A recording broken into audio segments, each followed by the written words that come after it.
கர்த்தருடைய பரிசுத்த நாமத்துக்கு மகிமை உண்டாவதாக.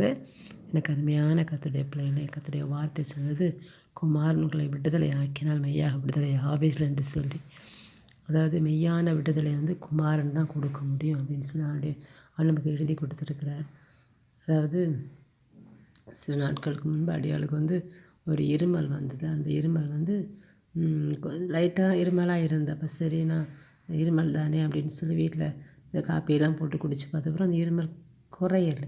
இப்போ இருமல் குறையாததுனால சரி, என்னடா இது குறையல, நிறைய நாளாக இருந்து மாதமாக இருந்து நான் எந்த வியாதி இருந்தாலும் ஆஸ்பத்திரிக்கு போக மாட்டேன். எப்போவுமே ஏசப்பா ஆண்டுடைய பாதத்தில் ஜெபித்து ஆண்டு எனக்கு வசனம் கொடுத்து அப்படி தான் ஆண்டு எல்லா ரட்சிக்கப்பட்டு அநேக வருஷங்கள் ஆயிட்டு. ஆண்டு ஆரம்பத்திலேருந்து அப்படி தான் நான் சுகமாக்கி நடத்தி கொண்டு வருகிறேன்.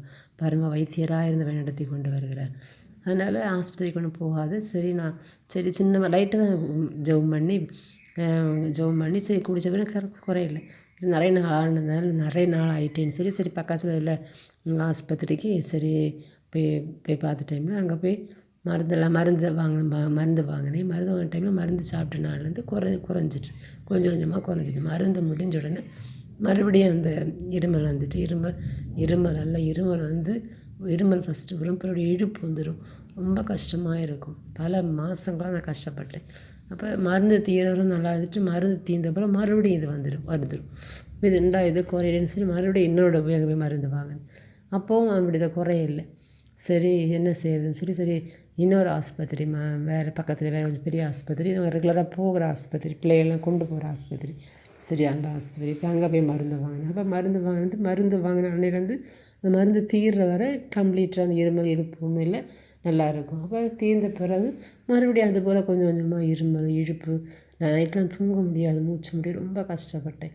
அப்போ எனக்கு இது ரொம்ப மாதக்கணக்கில் இப்படி இழுத்துருக்கனால ரொம்ப என்னடா கம்ப்ளீட்டாக சுகம் ஆக மாட்டுது. அங்கே போனேன், இங்கே 2 இடத்துல மருந்து வாங்கியாச்சு, குறையிலே என்ன செய்கிறது அப்படின்னு சொல்லி ரொம்ப கஷ்டமாக இருக்கும். பிள்ளைகளுக்கெல்லாம் காலையில் வேலைக்கு போகும்போது காலையில் எழுந்து பெட்ரூம்லேருந்து கிச்சனில் நடந்து வர முடியாது, அந்தளவு இழுக்கும். ரொம்ப கிச்சனில் காலையில் மழை டைம்லாம் ரொம்ப கஷ்டமாக இருக்கும். இருமல் இழுப்பு மூச்சு முட்டி ஒன்றும் செய்ய முடியாது. அப்போ ரொம்ப கஷ்டமாக இருந்து மருந்து வாங்கினாலும் குறையில்லைன்னு என்ன செய்ய அப்படின்னு சொல்லி அப்படியே இருந்த டைம் ஆண்டு அப்படியே இருக்குமா ஆவியார் எனக்கு நிறைய வசனத்தை கொடுத்தார். எனக்கு முழுசாக குறையிலையே அப்படின்னு இருக்குமா ஆவியார் வசனம் கொடுத்தார். குமாரங்களை விடுதலை ஆக்கினால் மெய்யாக விடுதலை ஆவியர் என்று சொல்லி வசனத்தை கொடுத்தார். அடுத்து இந்த வியாதியெல்லாம் நான் ஸ்ரீயில் சும்மா தீர்த்துட்டு அப்படின்ற வசனத்தை ஆவியார் எனக்கு நான் ப்ரேயர் பண்ண கொடுத்தார். அதுக்கப்புறம் நான் பார்த்தேன், சரி மருந்து எல்லாம் ஒதுக்கி வச்சுட்டு ஆண்ட மாத்திரை 100க்கு 100 இறுக பிடித்து விசுவாசித்து இந்த வசனத்தையே சொல்லி சரி இந்த வசனத்தை உட்கொண்டு அதே சொல்லி ஜெபம் பண்ண ஆரம்பித்தேன். ஜெபம் பண்ண மருந்து மாற்ற எதுவுமே எடுக்கலை. ஆண்டோட வசனம் கொடுத்தாரே, ஆண்டு செய்வார் அப்படின்னு சொல்லி ஜெபிக்க கொஞ்சம் கொஞ்சமாக எனக்கு விடுதலை ஆச்சு.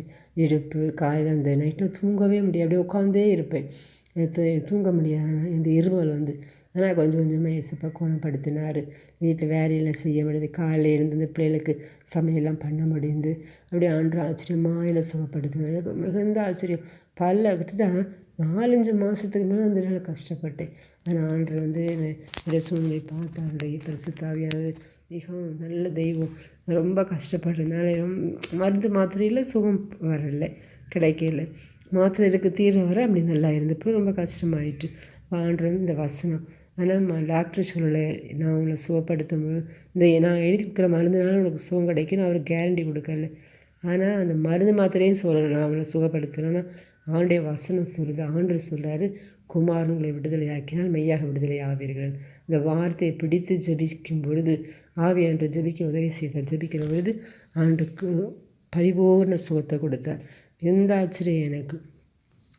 இதை கேட்குற அருமையான கர்த்தருடைய பிள்ளைகள், உங்களோட வாழ்க்கையில் இப்போ தீராத பிரச்சனையாக இருக்குது. சில பிரச்சனை தீராமல் எடுத்துகிட்டே இருக்குது. அது என்ன பிரச்சனையாக இருந்தாலும் சரி, அது கடன் பிரச்சனையாக இருக்கலாம், பிள்ளைகளுக்குள்ள பிரச்சனை இருக்கலாம், எந்த பிரச்சனையும் நீங்கள் ஆண்ட சமூகத்தில் வரணும். நான் ஆரம்பத்தில் சுயமாக இருக்கும்போது ஜெபம் பண்ணிட்டு தான் ஆஸ்பத்திரிக்கு போனேன். ஆனால் ஊக்கமாக நம்ம ஜெபம் இல்லை, விசுவாசத்தில் உறுதியாக ஆண்டு 100க்கு 100 சார்ந்து கொள்ளாமல் இருந்தேன். அந்த டைமில் பிறகு தான் அதெல்லாம் ஒதுக்கிட்டு ஆண்டை சார்ந்து கொண்ட பொழுது எனக்கு விடுதலை வந்தது. நீங்களும் உலகத்தில் முயற்சி பண்ணி பார்ப்பீங்க, அது தீரும், ஒன்றுமே சரியாகாது. அப்போ ஆண்டுகிட்ட தான் நம்ம வரணும். அந்த ஆண்டை நம்ம விசாரிக்க பொழுது ஜெபம் பண்ணும் பொழுது ஆவியை நமக்கு வசனம் தருவார்.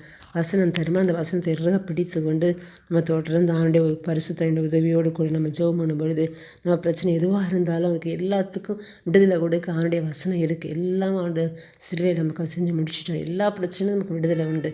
அந்த குமாரன்களை விடுதலை ஆக்கினால் அது என்ன பிரச்சனையாக இருந்தாலும் அவர் விடுதலை ஆக்கும்போது நமக்கு மெய்யான விடுதலை, முழுமையான விடுதலை ஆண்டு தருவார். அப்போ எதாக இருந்தாலும் நீங்கள் ஆண்டுகிட்ட வரும்பொழுது ஆண்டுகிட்ட வெற்றியை பெற்றுக்கொள்ள முடியும். ஆண்டதை கேட்ட வசனம் நமக்கு எழுதி வைத்து தந்திருக்கிறார். ஆவியின் ஜெயமன சத்திய வசனம் தந்திருக்கிற நம்ம ஜெபம் பண்ணும்போது அந்த வார்த்தையை நமக்கு தருவார்.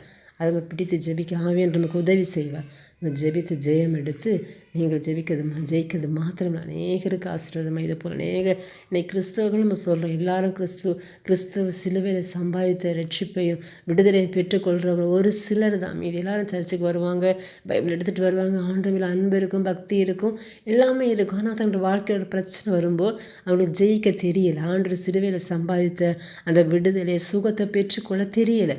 பரிசுத்த அபிஷேகம் பெற்றுக்க மாட்டாங்க, இருப்பாங்க. அப்போ அநேகர் இருக்கிறாங்க. அநேக ஜனங்கள் கஷ்டப்படுறாங்க. இப்படிப்பட்ட அநேக மக்களுக்கு நம்ம தான் இது ஆண்டுக்கு ஜெயம் எடுத்து நன்மை பெற்று நம்ம தான் சொல்லணும்.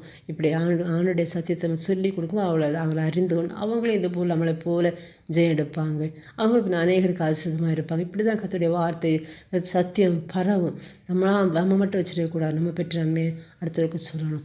இதை கேட்க அருமையான கர்த்தருடைய பிள்ளைகளை நீங்களும் இதேமாரி இந்த வசனத்தின்படி நீங்களும் ஆண்டை பிடித்து ஜெயம் எடுத்து அநேகருக்கு ஆசீர்வாதமாய் அநேகரை இந்த சத்தியத்தின் வழி நடத்துவர்களாக இருப்பீர்கள். நம்ம ஜெயம் எடுத்தால் தான் நம்ம அடுத்தவருக்கு அந்த ஜெயத்தை கொடுக்க முடியும். இதை கேட்க அருமையான கர்த்தருடைய பிள்ளைகளை நீங்களும் உங்கள் வாழ்க்கையில் இதானுடைய வார்த்தையை என்ன பிரச்சனையாக இருந்தால் கர்த்தருடைய பாதத்தில் போய் அது ஆலோசனை கேட்டு கர்த்தர் தவிர மெய்யான முழுமையான விடுதலை பெற்றுக்கொண்டு நீங்கள் அநேகருக்கு ஆசீர்வாதமாக இருக்கலாம். அது ஆண்டவர் விரும்புகிறது.